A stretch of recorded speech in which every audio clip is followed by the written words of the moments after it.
Parce que la Constitution nous donne ce droit-là. Ñun duñu ay naxasang kandang de dañu jàng dañu xam nañ ne que ne constitution bi daf ñu jox droit boobu mu ñu jox pour ñu taxaw pour mën a manifester quand on n'est pas content droit boobu la ñu utiliser. On n'est pas en état d'urgence bu ñu nekkoon état d'urgence duñu génn l'état d'urgence a été levé yàgg na par le président Macky Sall. Donc aujourd'hui on est là tranquille en train juste de manifester pour qu'on nous respecte plus pour qu'on nous rende notre dignité. Parce que à la limite pour man ci secteur d'activité yi nekk ci réew mi yëpp sunu secteur d'activité moom la ñu gën a ñàkkal fayda loolu mooy dëgg. alors madame nga bokkoon ci ñi nga xamante ni toogoon nañoo ak ministre de l'intérieur waxtaan ak moom kàddu yi nga xamante ni génne ngeen ko foofu noonu pour mu teggi li nga xamante ni moom mooy bàyyi artistes yi ñu jouer lan la woon. waaw kàddu yi ne moom mooy que ne pandémie bi dafa mi ngi fii dafa bari.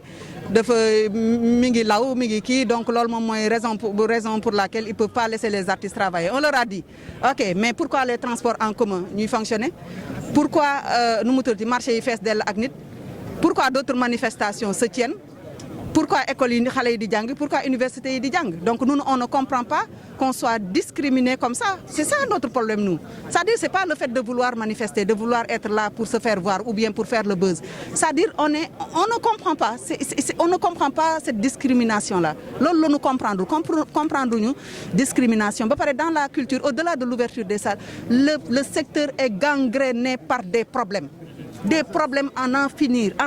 Il y a trop de problèmes. Il faut qu'on s'asseye avec l'État pour que nous puissions discuter avec nous, pour trouver des meilleures solutions, pour que ce secteur-là puisse quand même être un secteur où nous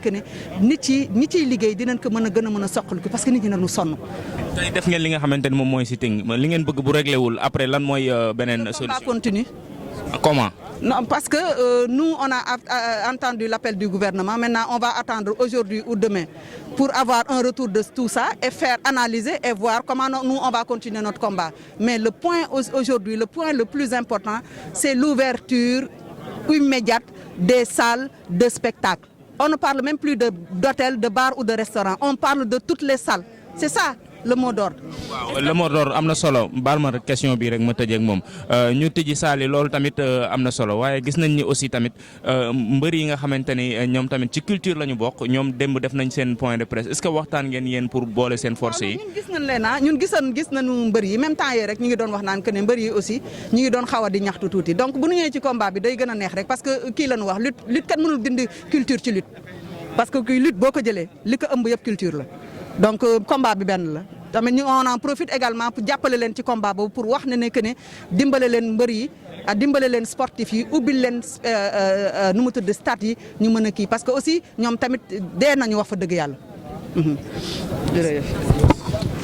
sama présence mooy que depuis mois de mars man maa ngi ci réseau yi di wax rek xawoon naa wet mais quand même ñun nous sommes des intellectuels ay missions lañu may ay mënuñu créer des emplois dans ce pays ba mois de mars 9 mois bu ñu tëjee boîte yi corona di yokk rek alors ba président bi dem xam ne lii di solution mu ne nañu vivre avec le virus moo ko wax parce que vivre avec le virus français là c'est de l'impuissance parce que lépp li nga joxe kiiwul dara waaw léegi ñi dem ñu ne deuxième vague mel ni Sénégal première vague jeex na deuxième vague ñëw man loolu moo ma jaaxal dans tout ça quoi waaw ñu ne léegi bu leen liggéey encore ñu toog suñu kër ñun donc dem leen marché Thiaroye ngeen xool dem leen marché Grand Dakar dugal leen si bus yi dem leen si école yi alors ñu ne ñun yéen bu leen liggéey toog leen seen kër ñu dee ak suñu doom yi bu facture bi ñëwee ñu ne la non ñun ñooy fay kan mooy fay c'est ça aussi la réalité il faut qu'on se dise la vérité alors ñu toog noonu rien du tout on nous donne rien ñun soxluñu seen xaalis nañu bay ñu liggéey comme tout le monde am na événement yi am fii 4 millions de personnes ñoom nee na dañ koy def te def nañ ko ñoom fan lañ nekkoon ba pare ñoom ñi décrété loi bi ñi dem animer le 17 au musée des civilisations loolu mooy lan ma dégg ministre bi ne moom nekk fa woon dafa def discours mu dem kenn laatewul ministre nga nekk fa wala nga bañ fa nekk dañu ne est-ce que soirée bi am na ak Cheikh Lo te soirée bi am na waaw loo ñu tere di jouer. mais bokkoon nga ci artistes yi nga xam ne jëloon nañ ay salles pour jouer le mois de décembre. Moi je joue 6 fois et 4 fois dans la semaine. Moi je joue 4 fois dans la semaine, mardi, mercredi, vendredi, samedi, dimanche. Ça fait 5 fois loolu lay jouer par semaine. Suba le 24 dama waroon fekk Mbour. Le 25 dama waroon Niakhar. Le 26 dama war a dem Diohine. Le 31 dama war a jouer dëkk Ablaye Wilane et Kaffrine te avance yëpp lekk naa ko. Sans ça man je joue 6 fois dans 2 événements décembre moo tax man may tëgg. Man damay tëgg tout le temps. Je joue ça damay animer 150 soirées par année. Je joue 5 fois dans la semaine 5 fois dans la semaine man damay tëgg moo tax depuis mars maa nekk ci Facebook yi di wax l'artiste mu gën a dépendre si musiciens yi man la parce que damay tëgg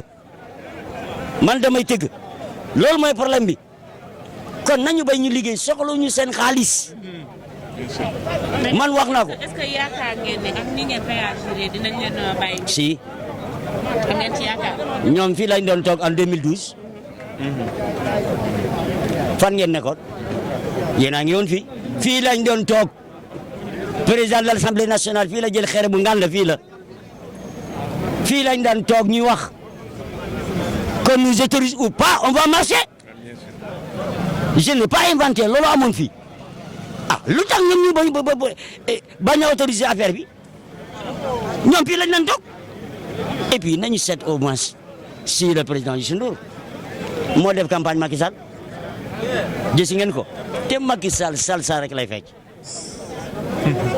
salsa rek lay fecc bu mu nekkee université moom ak maître El Hadj Diouf moom ak l'ancien premier ministre de Ablaye Wade Souleymane Ndéné Ndiaye ñoo doon jël concours salsa kon nañu bay ñu liggéey parce que ñoom ñoo doon ñàkkatu fii lañ daan toog loolu moo tax ñu ñëw fii ñoom ñoo créé fii c'est ça aussi la réalité nañu bay ñu liggéey les marchés sont pleins les écoles sont pleines foo dem mu ngi fees del ñun rek ñooy toog suñu kër. mais est-ce que bu ñu leen bàyyee aussi ngeen.